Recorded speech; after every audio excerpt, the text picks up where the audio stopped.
America की जो सबसे बड़ी बेस है मशरक़ वस्ता में वो है कतर में, और कतर पर अमरीकी बेसिस पर ईरान की जानिब से अब हमला कर दिया गया है और 6 मिसाइल दाग दिए गए हैं ईरान की जानिब से कतर में अमरीकी अड्डों पर, क्योंकि अमरीका की जानिब से एस्केलेशन देखी गई। इससे पहले जो ये जंग चल रही थी वो ईरान और इजराइल के दरमियान थी, मगर जब अमरीका बराह रास्त इसमें मुलव्वस हुआ और ईरान की एटमी तनसीबात को निशाना बनाया, बंकर बस्टर बमों से निशाना बनाया, और ये दावा किया जा रहा था कि तमाम एटमी तनसीबात फर्दों समेत, जहाँ पर अमरीका का ये दावा था कि यहाँ पर इनरिच्ड यूरेनियम मौजूद है, जब उन साइट्स को निशाना बनाया गया और अमरीका की जानिब से दावा किया गया कि उन तमाम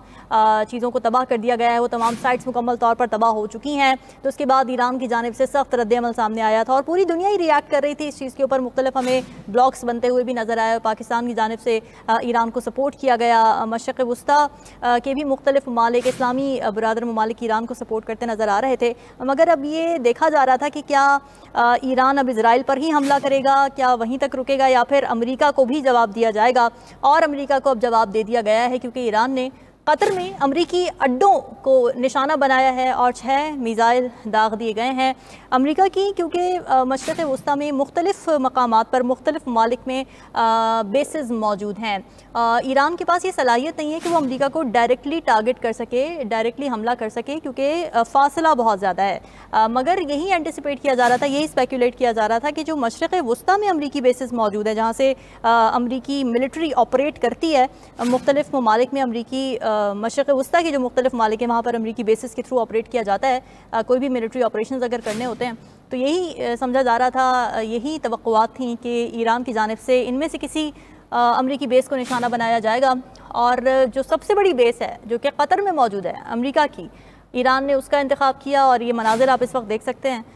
6 मिसाइल हैं जो कि दागे गए हैं ईरान की जानिब से। कतर का दारुल हुकूमत दोहा धमाकों से गूंज उठा है, किसी सूरत ये जंग सिमटती नज़र नहीं आ रही। मशरक़ वस्ता की सूरत हाल इंतहाई कशीदा हो चुकी है और इस जंग की जद में अब मुख्तलिफ और ममालिक भी आ चुके हैं। पहले ये जंग जो कि चल रही थी इजराइल और ईरान के दरमियान, जब इजराइल ने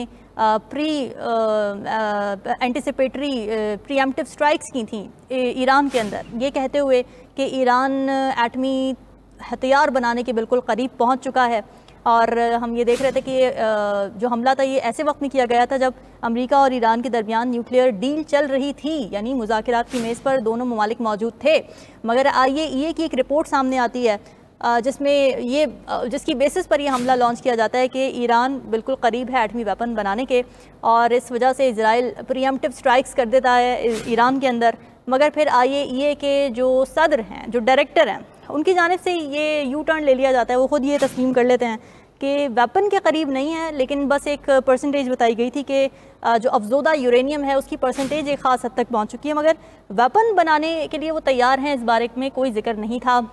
जिसमें बहुत ज़्यादा कंडेमनेशन हुई कि जब आपके पास कोई सबूत नहीं थे तो फिर आपकी बेसिस पर, आपकी रिपोर्ट की बेसिस पर कैसे इजराइल की जानिब से हमला कर दिया गया। उसके बाद हमने देखा कि डोनाल्ड ट्रंप की जानिब से मुसलसल कुछ कंफ्यूजिंग स्टेटमेंट सामने आ रही थी, जिसमें वो ये कह रहे थे कि शायद हम हमला करें, शायद हम हमला ना करें। और फिर डोनाल्ड ट्रंप की जानिब से 2 हफ्तों का वक्त दिया गया ईरान को कि हम 2 हफ्तों का वक्त दे रहे हैं और 2 हफ्तों के बाद हम फैसला करेंगे कि ईरान पर हमला करना है या नहीं। मगर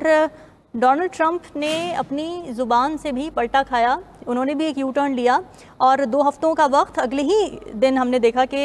हमला कर दिया गया अमेरिका की जानिब से ईरान की मुख्तलिफ एटॉमिक